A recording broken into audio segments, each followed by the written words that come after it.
Hillary Shelton with us today. He's the owner and the member of the Indiana family.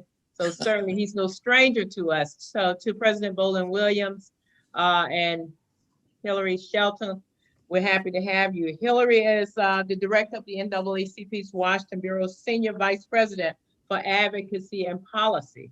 And Hillary is the Washington Bureau is the federal legislature and national public policy division of the over 500 some thousand members and 2,200 memberships. So we're grateful. I will go no further. I just want to just take him right on into his assigned duties. Thank you, Hillary. I present to some and introduce to others, Hillary Otis Shelton, Washington, D.C. Thank you, Sadie. Sadie Harper Scott has been a real godsend to the NAACP and certainly Indiana and throughout the entire state and the country. We brought her to Washington to raise hell from time to time too. So it's always great to be in her presence, whether in person or virtually. I think we're learning much more about the wonders of virtual contact and communications. So it's really good to see you, Sadie. And of course, our state conference president and real national board of directors troublemaker, Barbara Bolin Williams. Sister, it's good to see you. You look fantastic as always. And I know that if you're taking care of business, it's nothing more dangerous than an NAACP state conference president with a law degree. So we appreciate all that you do for us there and throughout the country. And of course, with the national board and other things coming up as well. And to the rest of my Indiana NAACP family, it's always great to be with you. Let me just say from the onset, there's only one almost level of disappointment, but I'm going to find a way to fix that too. Because we're having to do this virtually, as you know, Indiana has become my #1 source of White Castle hamburgers. And as such, not being there as we do, usually the way the strategy works is we come in, we do the hard work, the workshop. If I'm lucky, I catch the luncheon. And then we get a chance to talk about what's going on federally, as well as what's going on right there in Indiana. As they're moving me from the hotel, wherever the site is that we're meeting, to the airport somewhere, there will be a pass of a White Castle crave case so that I can make my way in. If we could just make a little money off White Castle for all the White Castle hamburgers I talk about as I move throughout the country, I'm sure we can make an awful lot more money. So let me just say this is an extraordinary time, Barbara. As you know, we've just come through a historic election on an awful lot of levels. If you think about all the challenges of the elections begin with, this is an election that we had under the challenge and problems of coronavirus. That indeed finding ways for what is one of the most communal ways that the NAACP moves our people throughout the country, of course, is moving them from their homes to the polls.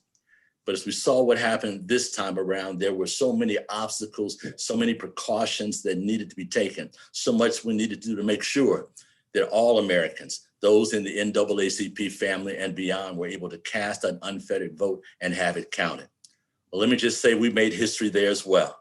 When we turn out in big numbers, we really see what happens throughout the country.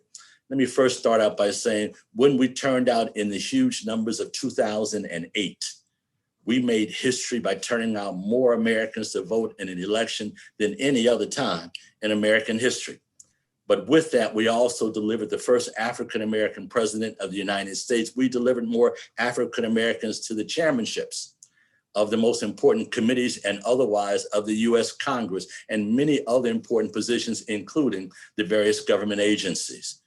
It also shows very well that we also produce more people of color beyond the African-American community as a Latinx community stepped forward and was able to get elected. As we saw our friends in the Asian communities coming in broader spreads, the participation grew in tremendous numbers. And when we turn out that way, we make history in so many other ways. Coming out of 2008, we were able to pass healthcare reform, actually going from over 40 million Americans having no healthcare insurance to dropping that down to about 23 million Americans, and we're continuing to move in the right direction. We were able to bring some sensibility to issues like gun violence and say that, look, we appreciate the amendment that we had to the Constitution that guarantees that we can carry a firearm, but we also know there's some sensibility has to come into play as we decide how we regulate that process as well. We moved that a step forward in that administration coming out of that record turnout of African Americans and others. As we moved from there, we talked about the issue of education. And it just so happened the NAACP had actually prepared someone to take that role as well. We produced then the chairman of the Education Committee of the House of Representatives. You guys know Congressman Bobby Scott. He chaired that committee as a member of the CBC as well and moved our agenda forward. He's a real hero. He's someone we celebrate, coming out of an NAACP branch presidency to the Virginia state legislature, and from that coming into the US Congress, and all the time bringing with him the credentials of the NAACP. You all know Congressman Scott. He loves to come to NAACP meetings to address our issues and concerns as well. I have to work to keep up with him because he was so well trained by us during those years in which he served in the branch leadership, to his years of bringing that issue forward to the state legislature, to the issues of bringing it to the US Congress, that he's usually ahead of me. He'll just say, Hillary, have you sent out the action alert yet? I'm ready to move on this education issue that you asked me to do. So here we go.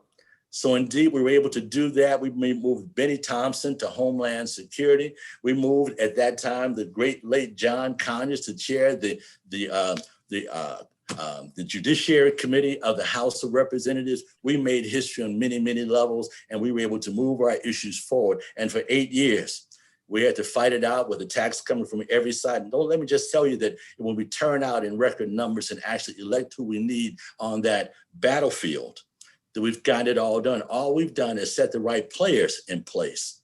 The strategies still have to be played out by all of us. We are part of a federalist system that hasn't benefited us all that great, but we understand what we are dealing with. A federalist system in which states' rights still prevail. And so what that means is, as we're looking at these issues, the fights that have to happen not only in Washington have to happen in Indiana.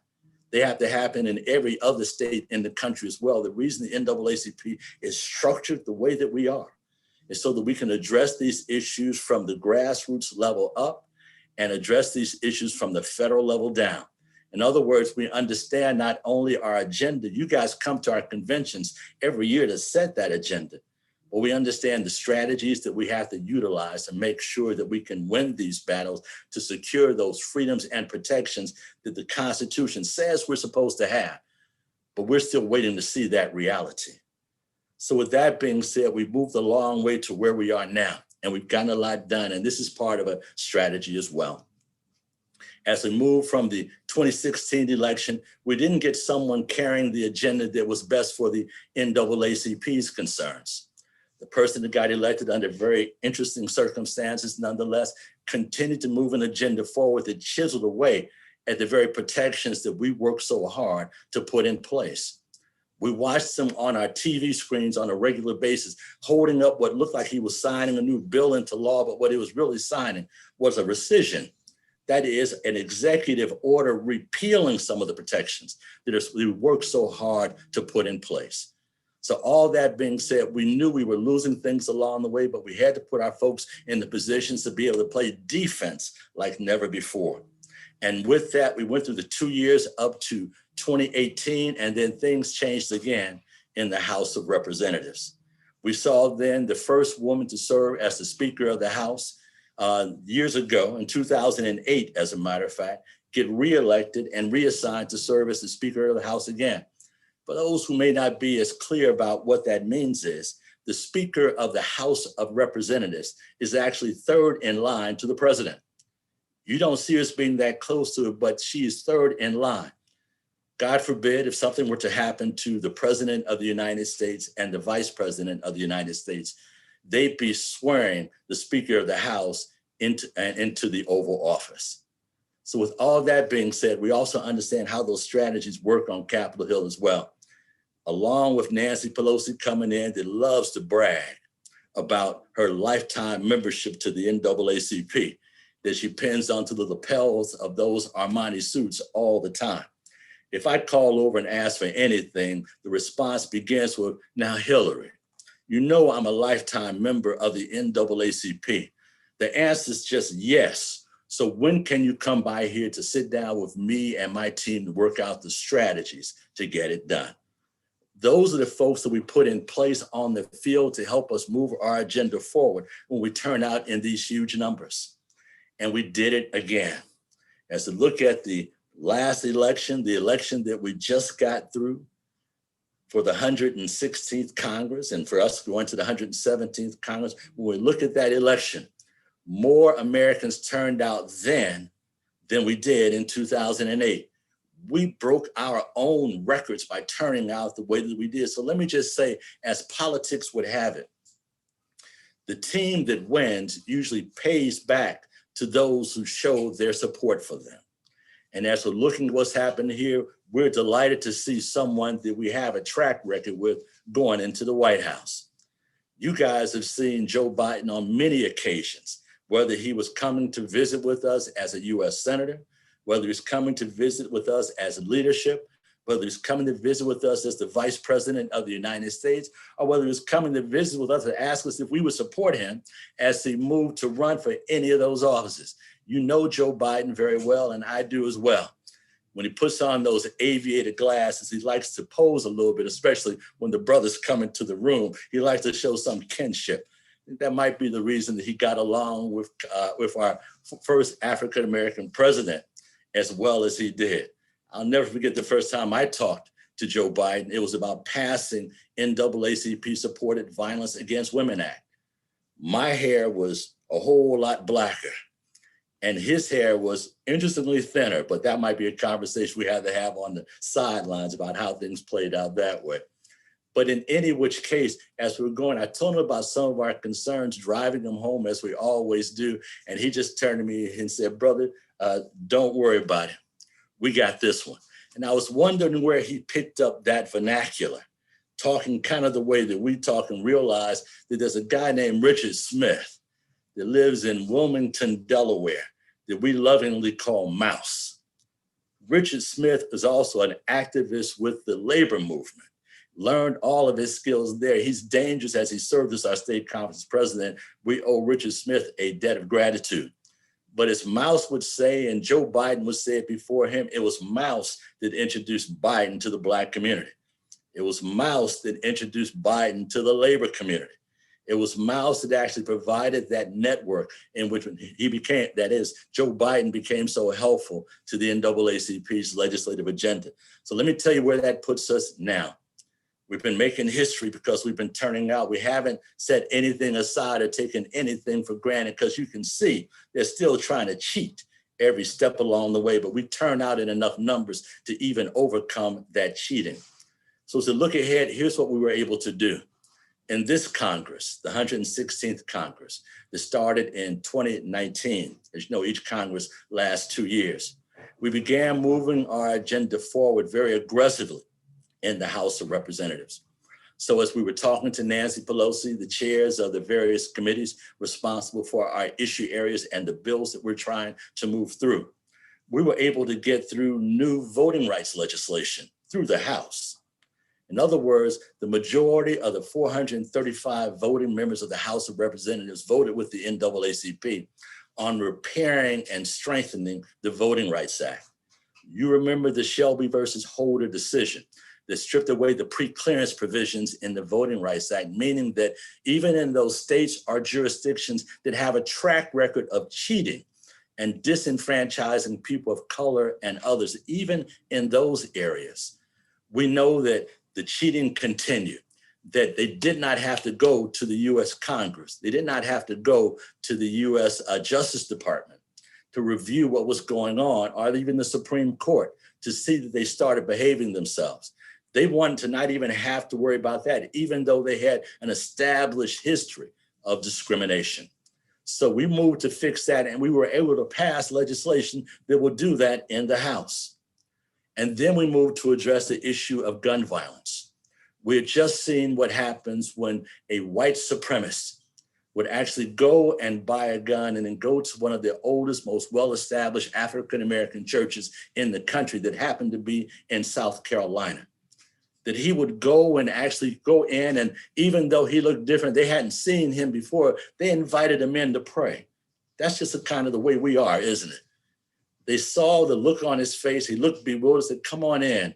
as if he was a lost soul, and they wanted to help him, and they did. They invited him into the church, and they went down into the prayer room, and as they sat there talking and testifying, he pulled out his gun and began shooting them to death.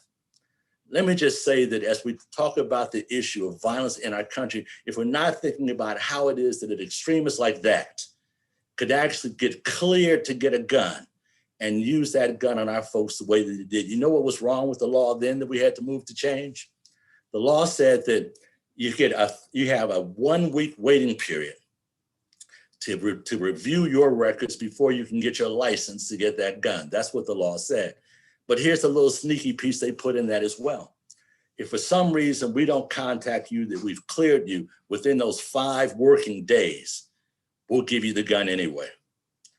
Dylan Roof was able to get his gun because of a loophole in the law that said because they missed giving him his gun within that 5 working day period, that they had to give it to him anyway. And because of that, he was able to shoot our people to death and desecrate, quite frankly, an extremely important monument to our communities. So as we think about it in those terms, we needed to change the law, and we were able to, even with the leadership of those from South Carolina, pass legislation to fill those loopholes in the law as well, to make sure that we can register the guns as they're coming in, because we know that the number one cause of death in our communities, among our children, is gun violence. Did you know that African-American children make up about 12.5% of the youth population from birth to 18 years of age? 12.5%. But did you also know that African-American children make up a little over 40% of all the gun-related homicides of children within that same grouping? That's almost 400% higher than any number like that should be. And any number that captures killing our children like that is a number that we shouldn't stand for. It's outrageous, and we were able to pass legislation in the House of Representatives to curtail some of that with background checks and other things. But here's the problem that we ran into. Whether we're trying to fix the insurance problem for healthcare, whether we're trying to fix the education problem, make sure the proper level of resources are available to our children, whether we're trying to solve the problem, making sure that if you're able to make a good living and prove that you are trustworthy, that you should be given a manageable mortgage and buy a home and begin actually creating some wealth. We were working on issues and, quite frankly, passing legislation in the House of Representatives, doing all those things. As you know, just a couple years ago, we actually gave an Image Award to Maxine Waters. We gave her that award recognizing the great tribute that she'd made to the civil rights agenda and the hard work and sacrifice she'd given every step of her experience working in the US Congress. We gave it to her because we knew that she was also moving legislation to fix the problems that came from the Dodd-Frank Wall Street reform bill as we saw this administration, I'll just call them the Trump administration, chiseling away at those protections and opportunity for us to get access to credit and access to capital. When we talk about issues of civil rights, if you're not talking about the issues of economic rights, quite frankly, that conversation is of no value. An old friend once told me that politics without economics is truly of no value. When you talk about politics, you're really talking about the redistribution of wealth. When we put our taxes in the coffer, the question becomes, how are we going to spend that money and on whose community are going to receive those resources? Those continue to be the issues we push forward on. And we were delighted that Maxine Waters introduced an omnibus bill to restore, repair, and strengthen the Dodd-Frank Wall Street reform bill. And we were delighted and greatly appreciative that she was willing to move it, that we were able to get it through her committee. We testified before the Financial Services Committee of the House before they moved it to the floor. The floor voted on it, we won it, and it went over to the Senate as well to be considered. But let me just put it in these terms as we move to strategize for the 117th Congress. We were able to move extremely important NAACP-driven legislation through the U.S. House of Representatives on many, many occasions.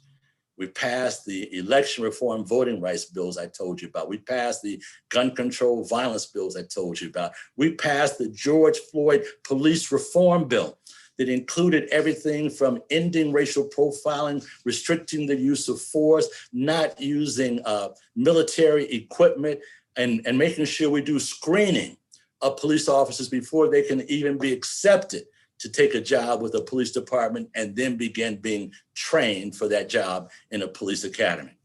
We passed all those bills. We got them through the House of Representatives and sent them over to the Senate and realized what we were dealing with on the Senate side of the Capitol building, quite frankly, was Mitch McConnell's graveyard.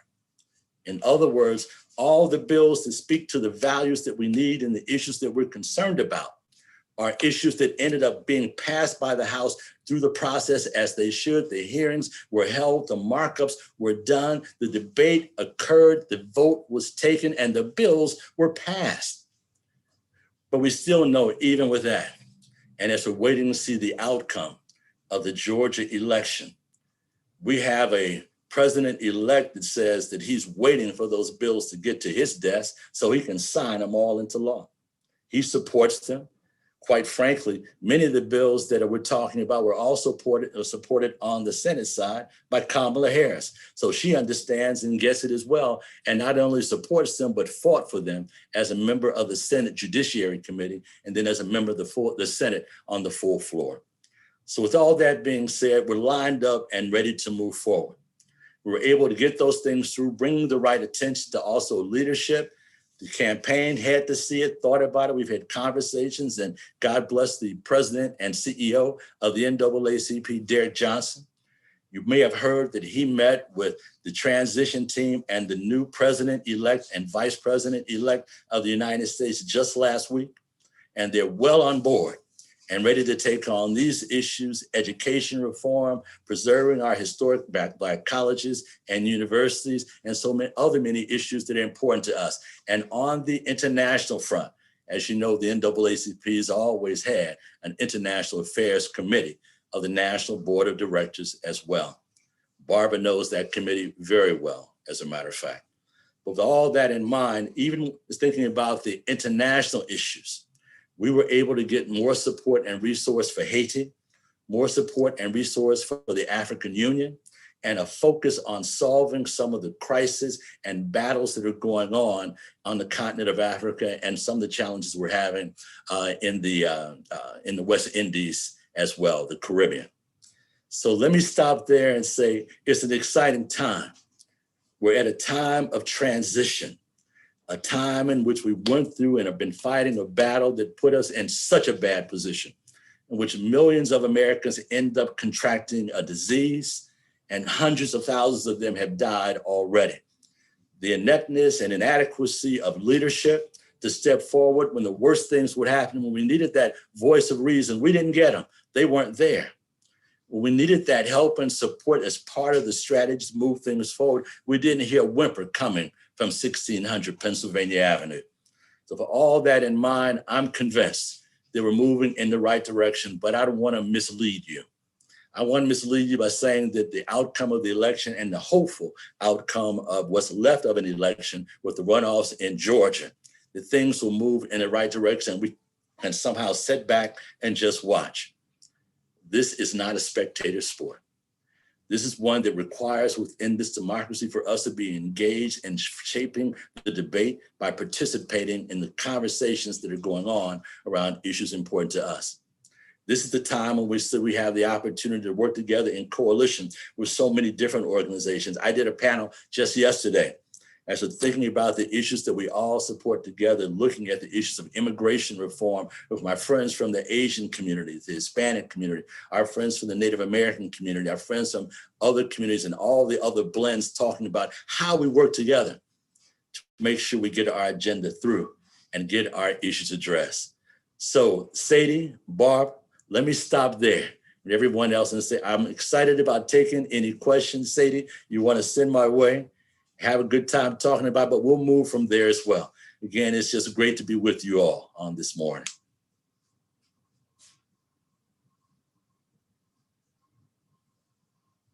Thank you, Hillary. Always amazing when we hear you, and you do such an amazing job. I believe Barbara is monitoring the chat box, and she will bring forth the questions. Okay, Excellent. yes, I am. Thank you so much, Hillary. Thank you for being with us. As always, we can depend on you Madam as being President, thank you. an adopted Hoosier. I know that's So right. the first question in the chat that I see is from Ann Mahady, and it says, Dr. Shelton, I'm curious about two things. One, where does the anti-lynching bill sit currently? And two, is the Jabara Hayo No Hate Act a priority for this upcoming legislative session? Excellent, excellent. No, two very, very good questions. Let me start with the No Hate Act because that's the simplest in many ways. The short answer is yes. Even in a meeting yesterday with Senate staff talking about the No Hate bill, the conversation was around how we make sure those resources are in place and also trying to get a hint of who's going to be responsible for implementing those provisions, those additional protections in the No Hate Act. For those who may not be as aware, the No Hate Act is a bill that helps fix some of the gaps in the data collection provisions in the Hate Crimes Statistics Act that's actually in place right now in and implemented by the U.S. Justice Department. The U.S. Justice Department is mandated to keep tabs on, as we look at all the areas of crime, thinking about the uniform crime reports. You kind of hear every year about how many murders, how many robberies, how many car thefts, arson, and everything else took place in a given year. And when they're reporting that information, they say there are X number of each of those things. They disaggregate some of that by race. A very important part of that is to be disaggregated by race for us, are disaggregated by actual cause, are hate crimes. In other words, we know that someone was murdered. The fact that perhaps they were strung from a tree or had a swastika carved in their chest makes a difference. It was more than likely a hate crime that has a different impetus. As we look at issues like arson, if someone burns a house down, that's illegal, it's arson. But if they're burning a cross on the front lawn and marching with robes on, it was probably a hate crime. Do you see what I'm saying? We even have hate groups that rob banks to be able to get the money to invest it in their hate agenda as they buy the weapons that they want to use to cause all the trouble and havoc that they cause along those lines. So the short answer is the No Hate Act is extremely important. What it does is fortify and incentivize local communities, police departments turning in that manifest data. That is, we know it was a robbery. Was it hate related? We want to know that so we can have the data. We need the data to be able to solve the problem. So that speaks to the No Hate Act. The second bill that she asked about, repeat the name of it again, please. That bill is, okay, here.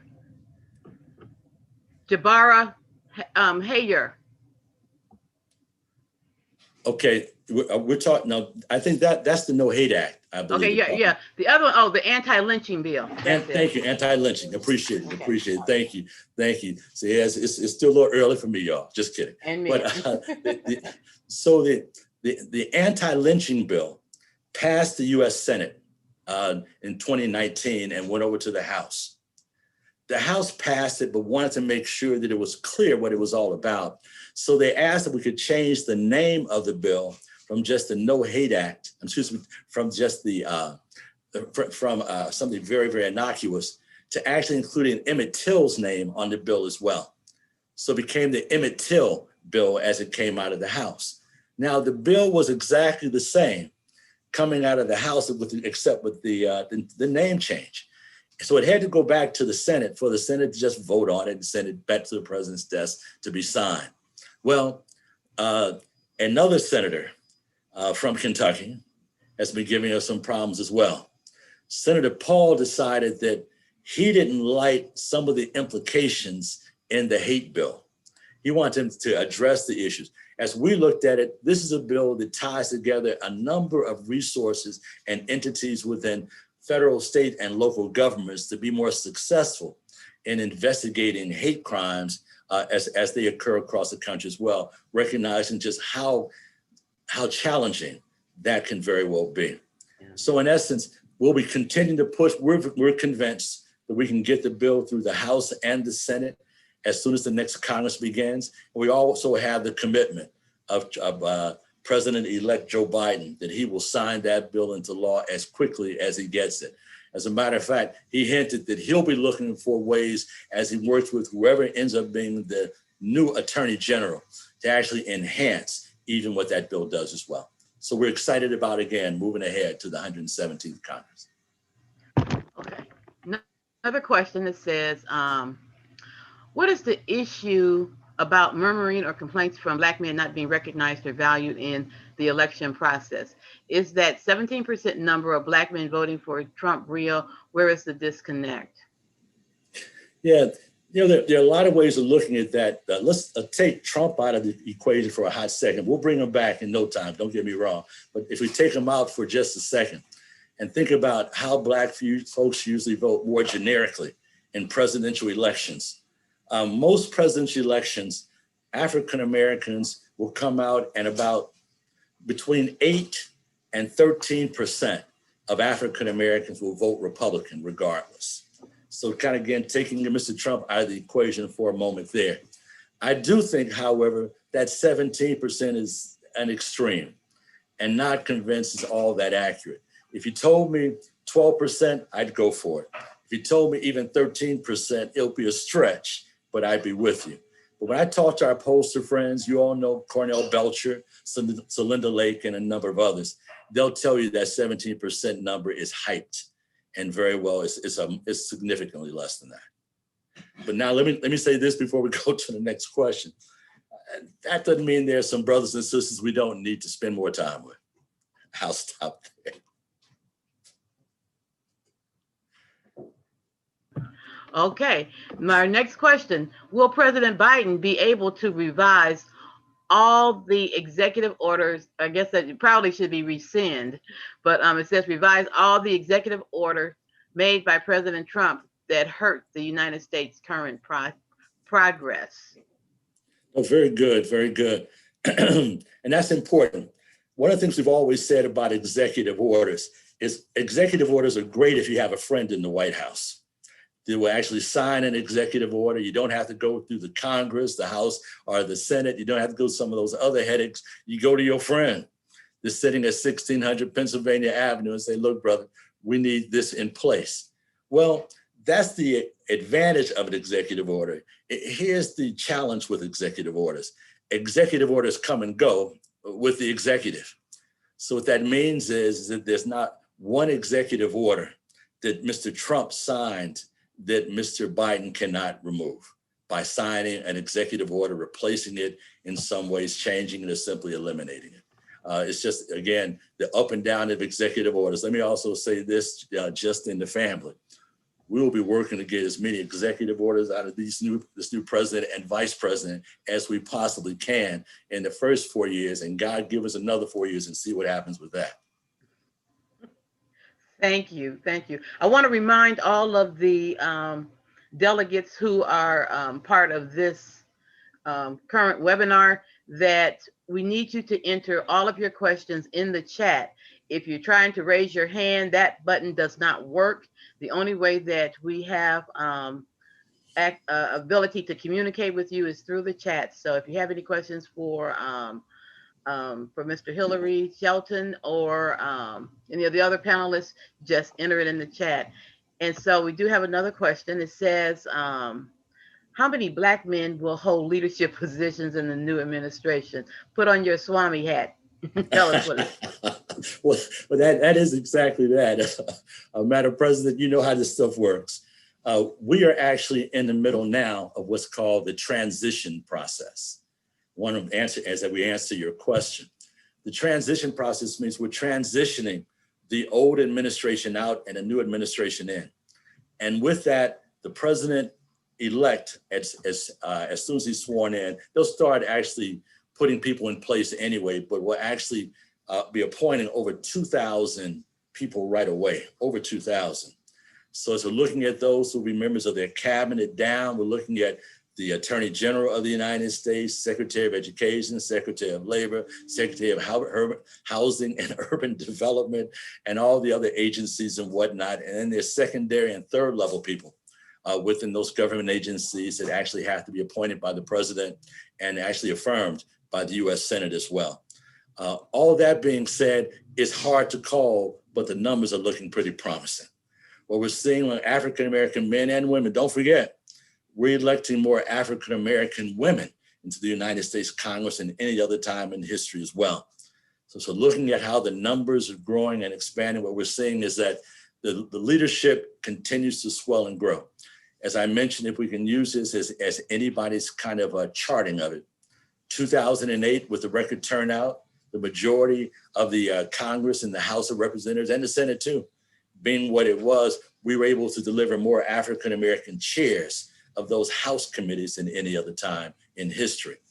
As we move into that, we actually beat ourselves out in the last election as things turned over from one party to the other, with Nancy Pelosi taking the helm and more of our friends moving from being ranking to chairing the committees. We had more African-Americans even then. The indication right now is we will have even more African-Americans going to these chairmanships. The only dilemma that we may have to contend with is we're seeing a number of our African-American congressional leaders being recruited to the White House and being recruited to some of the other government agencies to help run some things. You've probably seen now that our friend Marsha Fudge from Ohio is being recruited to run HUD, the Housing and Urban Development. And we're going to see other movements along those lines as well. So pay good attention to the Congress, because what you're saying about leadership is important. Those who chair those committees really control those issues. But keep a clear eye on what's happening with the administration. We're putting pressure on them now. Again, I believe Derek was actually masterful in his conversations with the president about why we need to move even more African-American men and women into these high-ranking and very powerful positions. Thank you for your response. There was a question that says, how will we get around Mitch McConnell if the runoff does not change the voice in the Senate? Very good, very good. The pressure will still have to be on all those that serve. Look, because he is the majority leader, which means he has the majority party. Those members of the majority party also know that in 2 years, 1/3 of them are going to be up for re-election. And that people back home are going to be paying attention to what they do. That's why even with the struggles that you've had in Indiana, I know your legislators well, and I know you know them too. You've got some great ones, particularly around areas like Indianapolis, areas around Gary and so forth. You know the names. I don't have to shout them out just right now. You produce some great people. But you also know we've had some tremendous challenges in the Senate with those that come out of Indiana as well. The only reason I'm pointing that out is that you have a real job and challenge on your hands. We need you to follow up and keep that pressure on your folks. So when our votes come up, even regardless of which party is in the majority, if each independent senator knows that they're going to be held accountable for how they vote, and that they don't vote the way the NAACP wants, they're going to feel the pressure. You're going to see more of them saying to their leader, look, are you monitoring the chat? But I can't do anything about it now. So yeah, so you get it. So the bottom line is that keep the pressure on. Because until I can get back on, keep receiving the action alerts. I'm not going to be able to do that. I'm out of it right now. Okay. Well, let them know that right now I'm out and I'm trying to get back on. Oh, very good. Can everyone else still hear me, Barbara? Maybe I'm looking for a head shake or something. No? Let's see, Team Williams, Hampton, all participants from the code use all panelists. Yes, we're here. Oh, very good. So look, let me try to kind of guess using this time and right now until we can get Barbara Bowling-Williams back on. But the issues for us now is, and they're asking great questions. The challenges are there, but the pressure has to continue forward. We've had a number of conversations with our friends in leadership at both levels in the US Senate. And those of us, including some of your mayors, and I can speak to at least one US Senator from Illinois that will be stepping up into higher ranks in the US Senate. There's a great friend of ours that will help us put the pressure on Senate leadership continuously. He's someone that supports our agenda, votes 100% on our report card, and has been a long-term friend. We're going to need our folks on the ground. That's one of the wonderful things about the NAACP structure, is that we're spread out in a way that speaks to leadership wherever leadership is. So we need all of you to keep that pressure on both of your senators as we move ahead. We'll be talking to our friends in every state in the union. Thank God again. The NAACP has units in every state in the United States of America to help move those issues and those concerns ahead. Let me see, is Ms. Barbara back? I'm back. I'm so sorry, technology. We have a question that says, how can we get more involved in lobbying and urging our senators to support these important bills? No, excellent. Thank you. Thank you. Let me say, first thing is we'll be getting the list of all the participants, everyone that's plugged into this call, and to send forward a copy of our Action Alert Network sign-up form and other information as we're moving ahead on these issues. The reason we want you to have that is that's what we use to actually coordinate the struggles that we're having with the US Congress. So we want you plugged in, so as bills are moving, we're sending you an action alert that tells you this NAACP bill was just introduced in the House. We're calling upon every member of the House to become a co-sponsor. We will ask you in this form to contact your members of the House if it's a House bill, or the Senate if it's a Senate bill. And we'll ask you to send them a message that'll be in the talking points section in the action alert, or crafting a letter that you can email to them that will be a sample letter that you can manipulate this part of this package as well. So you're engaged, you know what the talking points are, you know where we are in the strategy, and you're able to utilize your membership in that community, in that congressional district or that state, to make sure that your elected member knows what we need them to do when this bill comes up. First, become a co-sponsor if it's an NAACP supported bill. Then as it moves through committee, if you're on that committee, we're going to want your help and support getting it through the committee and perfecting it along those lines. When it moves from the committee to the floor, if we're talking about the House and all 435 voting members, we have 6 members that can't vote when it comes to the floor, but can vote when they're in committee. Those delegates from DC and Guam and Puerto Rico and the US Virgin Islands and otherwise also utilize that bully pulpit to advance our agenda. So in essence, we want you to be plugged in, really informed, and prepared to engage your member of the House or the Senate on what we want them to do.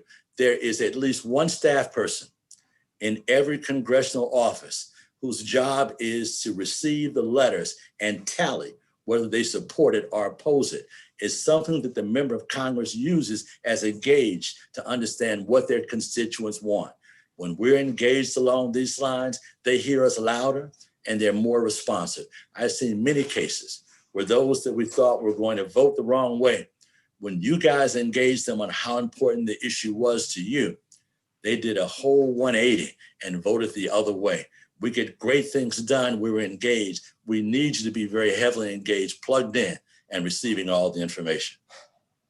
Thank you, Hillary. And delegates, let me remind you that if you would like to personally receive those action alerts that come from Director Shelton, then just enter your name and email in the chat, and we'll make sure that that list gets to Director Shelton, where he can put you on the action alert notification list, and that action alert will come directly to you.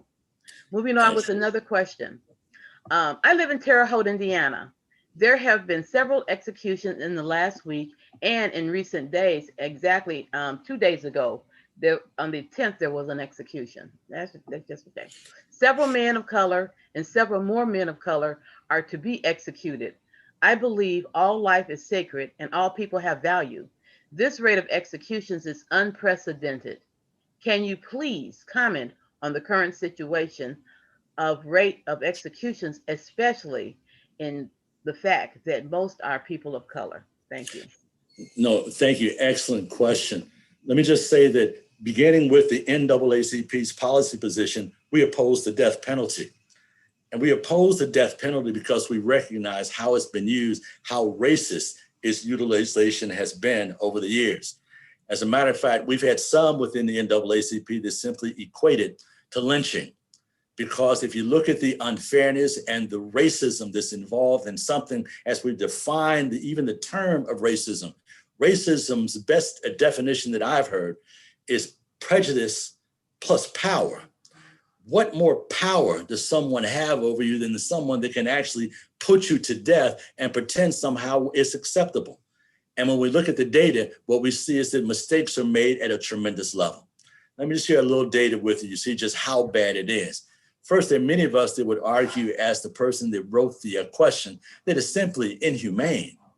That if we look at our religious texts, they'll tell us, for those of us who happen to be praying folks, that human beings are fallible. And because we're fallible, we should not be making decisions that are irreversible. So in essence, taking someone's life, we see that mistakes are made, and too often those mistakes are made on the back of people of color.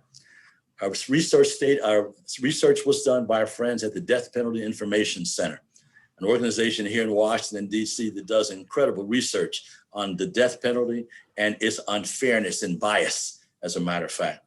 What they determined is, of all the Americans that are sentenced to death and later found to be innocent, of those that were sentenced to death and freed before they were executed, African Americans, that are 12% of the population, make up 36% of those that were mistakenly executed. Starting to sound more like a lynching, isn't it?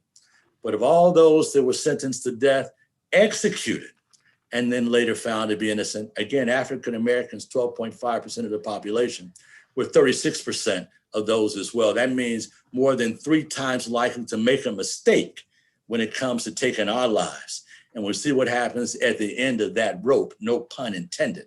What we see is the hurt and the harm that's done, but we also recognize when we're looking at the death penalty that is unnecessary. That very well, if the idea is to somehow be an eye for an eye, a tooth for a tooth, you've missed the point. I talked to a woman whose daughter, teenage daughter, as a matter of fact, was brutally murdered. They caught the man who did it and said they wanted to execute him. And so through the trial, everything came out. There was no question that he didn't. They asked the mama, do you support us executing him? And she responded, absolutely not. She said, somehow or another, there are those who are arguing that putting someone to death will make up for the life that was lost. But my daughter was a wonderful human being, and suggesting somehow scum like that's life is worth hers is unacceptable to her. But she was a wonderful, gentle spirit. And she's one that we believe would never want this to happen in her name. Mistake was made, her life was lost. He needs to pay for it, but the taking of his life is something that has to be relegated to a higher power. And so in essence, she opposed it altogether. It was an amazing thing along those lines. If we look at the economic data, we recognize that it costs more than 2.5 times more to put somebody to death than to keep them in prison for the duration of their life. It's not even cost effective. If you ask me if it's worth sending the signal that somehow an eye for an eye, tooth for a tooth, then much like my government, if I want to settle my differences with my neighbor, I should be able to hold a trial. I should be able to sentence him to death, and I should be able to serve as the executioner. It is unacceptable. The NAACP recognizes that the data always comes down wrongly about us. The disparity is always very much there as we look at it affecting us, our communities, our families, and otherwise. It's a dumb use of resource. It's a dumb signal to send. We can do better than that. We have to have that fight as the NAACP position, not only at the federal level, but at the state level as well. Because you know, the state and the federal government both execute. We have already been pushing this administration again to oppose executions, and we'd love to continue that. We've seen states change their minds, and we'd very well love to see every state around you guys change their minds as well. It's not worth it. They shouldn't do it. Illinois doesn't do it. As a matter of fact, after they had a major debate, Iowa doesn't do it. After they had a major debate, others have taken it away, don't do it at all anymore. We want to make sure nobody does it. Let's use that money up front to prevent those things from happening. Let's use that money to make sure people have a better choice and opportunity. Let's make sure our children have a better education. Let's make sure they're not put in a position where desperation kicks in, the way we've seen so often throughout our country. I'll stop there. I'm not a preacher, y'all. I'm not a preacher. Well, I don't know. Maybe you just haven't answered the call. Okay. I wanted to let everybody know, just as a reminder, that we have 6 minutes left. In this session, I'm going to ask one more question, and after that time, then we're going to surrender it back to our chairperson, Ms. Sadie Harper Scott, for any closing remarks she wants to give, and our speaker, of course, any closing remarks he wants to give. And I'm going to remind everyone that after the end of this webinar, you must sign out and sign back into the next webinar that you would like to be a part of and attend. Thank you so much, Hillary. And I'm reading this last question, and then I am going to be gone. The governor in Texas led that crazy move trying to control voters' rights in other states. They are being investigated for criminal activities. Why don't the Democrats be more aggressive and go after people like him? The best defense is on offense. It's a little hypocritical for starters, but let me get to the question. There's always that move to actually divert from the real problems. Look, we know there's some real problems with our electoral process, but somehow or another, we've got governors like this one that are actually trying to take advantage of some real problems that are going on with faulty solutions. If you ask me if we need to fix our systems, the answer is yes. There are two bills we mentioned at the very beginning of this conversation. There's truly important to us to move in the direction of making, as we like to say, we want to get to a point where voting is easy and cheating is really hard. So in essence, as we're moving to make these changes, what we want to see is a system in which we pass HR 4. HR 4 is a bill that passed in the House of Representatives. It went to Mitch's graveyard that actually improves our electoral process. In other words, what it does is working alongside of HR 1 is repair the Voting Rights Act and the pre-clearances provisions from Section 4B. They were part of the Shelby versus Holder decision. It moves to actually automatically register people to vote. We've argued that there's no excuse for the United States being one of the only industrialized nations on the face of the earth in which you actually affirmatively go and register to vote. Other countries from England to France, from Germany to Switzerland to Sweden and others all have a position that at the time you reach voting age, you're automatically registered. And all you have to do is go in on election day and start casting that vote. Let me just say as a sideline, in the United States of America, even though we don't draft people right now, we register you for selective service upon birth. And at 18 years of age, you're engaged in the selective services part, so that if we did find ourselves in a war or other needs to begin actually drafting our young people to serve in our armed services, the mechanism would be in place. The point I'm making is that if we have a system already that automatically register you for the draft and would force you to go and fight someplace else in a war type scenario, should you not also at that same time be automatically registered to be one of those that vote on the referendums and those who would make decisions about whether we would go to war or not at all? In other words, one should certainly come along with the other one.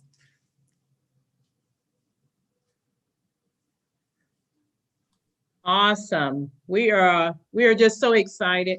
And Hillary, thank you so very much. As always, Indiana, love having you home. And today you're home with us. Most of you can't see. I have a chair sitting here. I know that Beck is on the phone and I hope Barbara's still there. We will have a chair here. You know that today is a very special moment for someone who's not with us, but with us in spirit. That's Bill Goins. So I have a chair draped with the jacket on it for Bill Goins. So certainly please continue to keep him and his family in prayer, because had he been alive today, he would be sitting right here with us. So certainly we know that Bill was important. He loved the NAACP. He and Becky run into different groups for placing us in the position so that we can have our convention. So certainly thank you again, Hillary. On behalf of the Indiana State Conference, we are so happy to have you, and know that you are ours. We love you, and may God bless you and may God keep you. Thank you for all to our Indiana family. We are pleased. We had about 53 participants. We had 65 questions. We will get those together so that we may get them to Hillary. And certainly we thank you all for this great opportunity. And Hillary, say hello to your family. We love you and may God bless you all. To our Oh. family NAACP participants, thank you all. You always make us so special. Thank you from the Political Action Department, Sadie Harper Scott, your chairman. Thank you, Hillary. And we'll let Hillary have his last words, and then we will depart. It's very uplifting to see the wonderful work being done by Indiana, even in a true pandemic. We're grateful for what you do. It makes a difference. It goes far beyond what I think you can see in Indiana, but certainly what we see here in Washington and other places across the country and the world for that matter. People are paying attention. Sadie, thank you. Barbara, thank you. Thank you, everyone that can't spend time on this call. And I look forward to getting back on the battlefield with you and doing what we got to do to make this work out the way it's supposed to work out. So thanks a million. Yes, I would be remiss if I didn't introduce, certainly, I would be remiss if I didn't introduce my family right here in Lafayette, West Lafayette, Indiana. John Basham to my right, the NAACP treasurer.